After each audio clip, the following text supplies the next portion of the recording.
kick the field goal. Lamar comes, top, get the top. We going for it. And they get it and go get the touchdown. 5 touchdown passes, none of them of the sensational bombs away variety, but still, the red zone touchdowns are hard to throw. My quarterback's having a hard time finding one. The area is so condensed. It is. It's hard. It's maybe much harder than an 80-yard bomb where you just have some single-covered receiver who's run past the DB. What he's forced you to do, because of his legs, he requires you to cover so much area of the field because you're so spread out, because you're worried about him getting on the edge. And they do a lot of blocking and running schemes where they get him to the edge. Yep. So you spaced out. And you see Andrews, you see Hollywood Brown, you see guys running in the seams, and you're like, well, they're so worried about his legs. Yeah. Because you know he jumps out the window and hit a crease. Okay, good luck. It's 20 yards before you even touch it. That is true.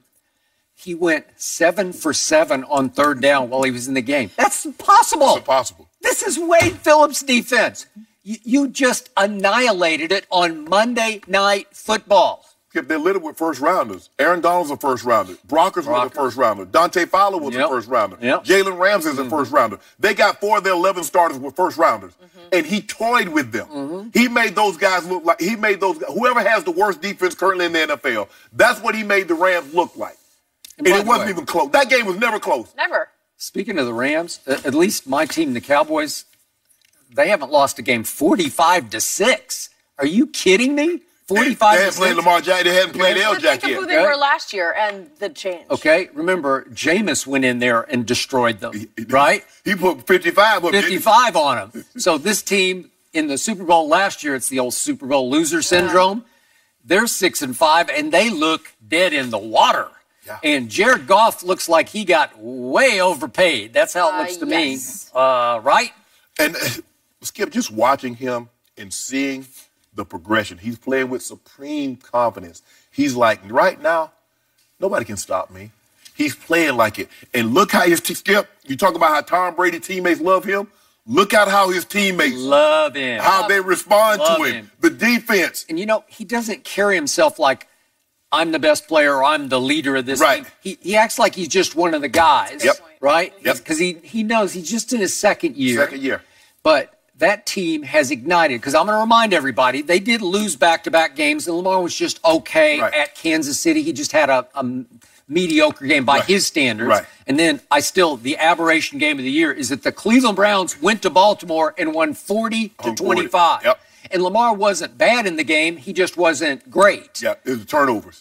He gave Cleveland 2 picks. He threw 2 picks. And I think he fumbled, I think he fumbled away. So the point was they have taken off since then, and they have that look of a Super Bowl team that came out of nowhere and just took off. Skip, it's their ability to run the football. Skip, they had another 285. They're averaging 210. You got to go back to the 70s to get teams that ran the football like this. The Buffalo Bills of the 70s with OJ, they ran the ball like this. The last time we've had someone had the big discrepancy like we have now, you got to go back to the 01 Steelers when they had Jerome Bettis and they ran the ball.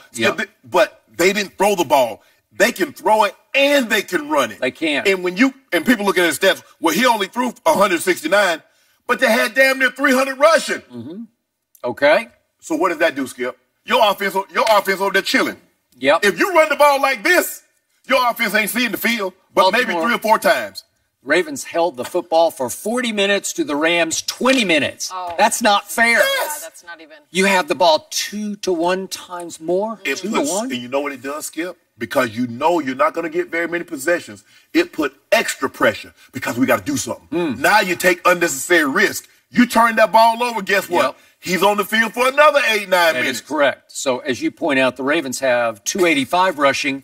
The Los Angeles Rams, featuring Todd Gurley, had a grand total of 22 yards rushing. Those 22 belonged only to Todd Gurley because everybody else had, 1, 0, -1. But 22 yards, and one of those carries was for 15.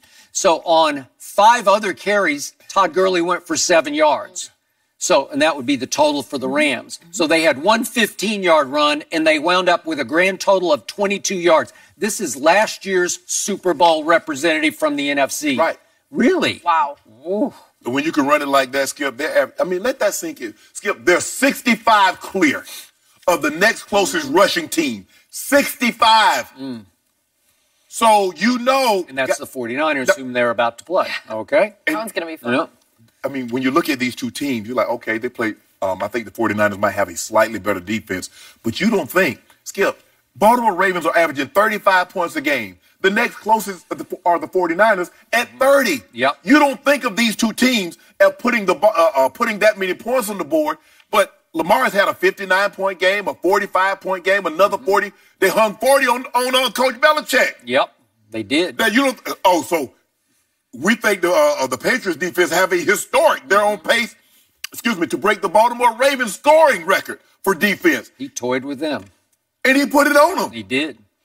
So I have absolutely no doubt that Lamar can sustain this performance level, but should there be any doubt that he can sustain this durability level? Because he did take one shot that concerned me last night on a keeper to the left, if we could see this, in the second quarter, and Troy Hill just tags him because he just decided, I'm going to just take him on. You know, that won't fly. You can't keep doing that. No. That's not necessary. It's risky. Just get down, get out. Just once you get the first down, you're good. You're good. Right. You don't have to prove your manhood. Skip, I think as he gets even more and more, as he gets better and better at throwing the football, they will call less and less of these diagram runs. But it just goes to show you, because this is what his backup could have been. But he wanted to graduate. Skip, he went from K, and all of a sudden he wanted to go straight to college. Yep. He didn't want to go through the steps. Lamar Jackson said, why do I want to be? I'm Lamar. I'm not Peyton. I'm not Tom Brady or Drew Brees. There'll come an evolution. Yep. Steve Young was just like Lamar Jackson early in his career. And he learned that, you know what, in order for me to have sustained success and to ultimately get to where I want to be, win a championship, I got to throw the ball from the pocket. Elway was the same way. He will get better, and they will call less and less of these runs. But his legs will always be an asset. They will always be able to get him out of harm's way. But what you're starting to see, Skip, is that when he starts to, move, he's starting moving laterally. So he's trying to buy time to find someone to get open. So he's just not, okay, I can just go. No, he's surveying the field. And that's what you want to see. Skip, the sky's the limit for this young man. So ESPN had a great note last night that Lamar said that he couldn't even throw a spiral last year because he found the NFL ball to be slightly bigger and slicker than his college ball. Oh, they are. Okay. They are big. Okay. So it took an offseason of commitment and dedication to try to figure out regripping, restructuring your delivery to where, boy, he's just throwing a lot of spirals now, right? He's throwing a lot of them. And they are darts, man. Yes. They are deadly accurate. Who would have thought, Skip, that this man would have 2 games in which you throw 5 touchdown passes in the same season? He'd have a 2 perfect quarterback ratings or a 3 almost perfect QBR games. This is the evolution. The guy got booed by his home fans. Now he's the leader for the MVP in less than a year. Yeah, and by the way, if Kyler Murray had little Hollywood Brown in the national semifinal against Alabama last year, we might be having a different We're having no discussion. Yep. I am with you there. Thank you. He tried to play and he limped onto the field. He had the foot injury. Yeah, he had Liz Frank. I think it was. It was bad. Yeah. They didn't realize how bad it was either until after the fact. But I hear that. I love Hollywood. I've loved watching. So here's the difference I see right now in San Francisco's road and Baltimore's road. Okay. I'm still pretty sure Baltimore's road is going to have to go to the Super Bowl through Foxborough. I'm pretty sure of it. Yes. I think the Patriots can win out and keep their game advantage for home field throughout the playoffs over Baltimore. Okay. The advantage Baltimore would have is they do have a tradition of winning in Foxborough. It's not this team, but it is a legacy that got left by you and Ray and others in that locker room where you just walk in the locker room and you just have this belief of, we've done, there's a history here of doing this. And plus, you already wiped them out in your building, so you've got a feel. It definitely gives you confidence that you can do it again. But the sign is like when you go into the Ravens facility, the Under Armour facility in Baltimore, it's like play like a Raven. There's a standard. That's really very cool to me. Yeah, that's real. You play to a standard. No matter if you're offense, defense, or special teams, you know what you are, you know what you represent. And when you come into this building, we play like that. Every play, snap the whistle. They are something. Man. Something special is happening. Who'd have thought This guy's must-see TV. Man, Lamar Jackson playing. Let me see what he's going to do today. You got to see what he's up to. The guy who was doubted, and we have to always keep that in mind. No one really knew his potential, and he has taken it upon himself. And our man, Michael Vick, who is kind of his big brother, mentor figure, was at the game last night. Michael put on the greatest show I've ever seen on Monday Night Football when he was an Eagle, right? He threw it against Washington on Monday night.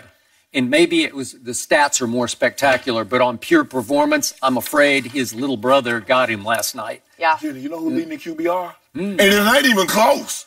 It ain't even close. He's leading. So now you're QB. This is like Usain Bolt in the Beijing Olympics. That's how far he is in front of everybody with the QBR. I don't know where your guy at. He's third. My guy's third. Led all year until Sunday. Just until last week. If you're not first, I don't even want to talk about second and third. Really? Are you first? No, but I could be before it's over. You believe that? I do.